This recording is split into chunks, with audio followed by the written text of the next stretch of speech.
মন্ত্রী শান্তনু ঠাকুরের উপরে পাথর ছুঁড়ে মারে। আজকে ভেবে দেখুন, একজন কেন্দ্রীয় প্রতিমন্ত্রী, একজন সাংসদের যদি নিরাপত্তা না থাকে, আজকে বাংলার সাধারণ মানুষের, বনগাঁ লোকসভার সাধারণ মানুষের নিরাপত্তা কোথায়?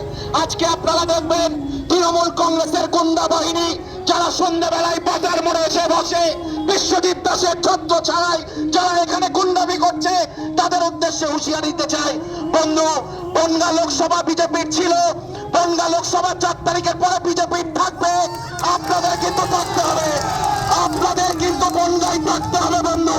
আমরা গণতন্ত্র প্রেমী, আমরা গণতন্ত্র প্রেমী, হিংসার রাজনীতি করি না।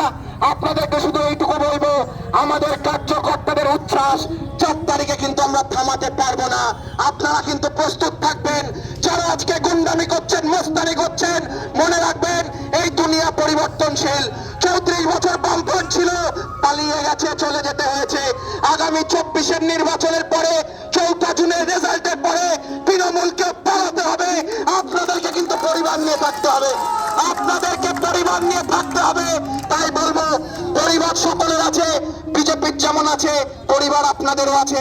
বিজেপির বাড়িতেও বাবা মা সন্তান আছে, আপনাদের বাড়িতেও বাবা মা সন্তান আছে।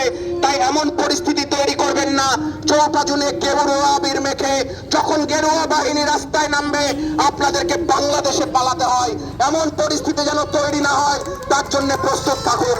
আর পুলিশ প্রশাসনের উদ্দেশ্যে বলবো, পুলিশ প্রশাসনের উদ্দেশ্যে আবেদন করব, আমরা জানি পুলিশ প্রশাসনের কিছু করার নেই, কারণ গোডাউনি যখন খারাপ, গোডাউনি যখন খারাপ তখন শোরুম আর ভালো হবে কি করে? গোডাউনের মাল কিন্তু মমতা বন্দ্যোপাধ্যায়, পুলিশ মন্ত্রী মমতা বন্দ্যোপাধ্যায়, গোডাউনে গাফিলতি, তা শোরুম আর ভালো হবে কি করে? আজকে পুলিশ মন্ত্রী মমতা বন্দ্যোপাধ্যায় পুলিশকে দিয়ে গুন্ডামি করাচ্ছেন, আর পুলিশ প্রশাসন বলতে লজ্জা লাগে। আজকে পুলিশ প্রশাসনের কথা বলতে লজ্জা লাগে। তারা আজকে বাংলার মানুষের কথা না ভেবে, সাধারণ মানুষের নিরাপত্তার কথা না ভেবে তৃণমূল কংগ্রেসের দালালি করছেন, উর্দিতা পড়ছেন পুলিশের, আর রাত্রে শোয়ার সময় বালিশের নিচে তৃণমূলের ঝান্ডা রাখছেন। তাই তাদেরকে বলবো, তাদের উদ্দেশ্যে বলবো, সামান্যতম বিবেক যদি থাকে তাহলে বাংলার সাধারণ মানুষের স্বার্থে কাজ করুন, দালালিটা দয়া করে করবেন না। আজকে যেভাবে আমাদের প্রার্থীর উপরে হামলা হয়েছে, যেভাবে আমাদের প্রার্থীর উপরে পাথর ছোড়া হয়েছে, তার প্রতিবাদে আজকে আমাদের আন্দোলন চলছে।